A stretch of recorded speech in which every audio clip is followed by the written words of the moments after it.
Hi friends, சுவையான நண்டு மசாலா எப்படி செய்கிறதுன்னு பார்க்கலாம். ஒரு பேனில் நல்லெண்ணெய் சேர்த்து ஒரு வெங்காயம் கட் பண்ணி வதக்கி அரைச்ச வெங்காய பேஸ்ட்டையும் சேர்த்து ஒரு முறை கலந்து விட்டு பட்டை, கிராம்பு, ஏலக்காய், சோம்பு, பிரிஞ்சி இலை எல்லா மசாலாவையும் சேர்த்து ஒரு முறை வதக்கிடுங்க.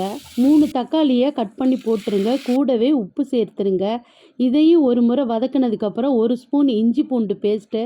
இப்போ எல்லாமே நல்லா திக்காகி வரும்போது மிளகாத்தூள், மல்லித்தூள், மஞ்சத்தூள், கரம் மசாலா இது எல்லாத்தையும் சேர்த்து க்ளீன் பண்ணி வச்சுருக்க நண்டையும் சேர்த்து இந்த மாதிரி கலந்துருங்க. நண்டு முங்குற அளவுக்கு தண்ணி சேர்த்து நல்லா கொதிக்க விடுங்க. இந்த மாதிரி கொதிக்கும்போது கூடுதல் சுவைக்கு 1/2 ஸ்பூன் மட்டன் மசாலா சேர்த்துருங்க. ஃபைனலாக கொதித்து வற்றினதுக்கப்புறம் 1/2 ஸ்பூன் பெப்பர் பொடி, 1/2 ஸ்பூன் ஜீரக பொடி சேர்த்து இதில் கட் பண்ண மல்லித்தலையும் சேர்த்து இறக்குனா சுவையான நண்டு மசாலா ரெடி. நீங்களும் ட்ரை பண்ணி பாருங்க. பிடிச்சிருந்தா லைக் பண்ணுங்க.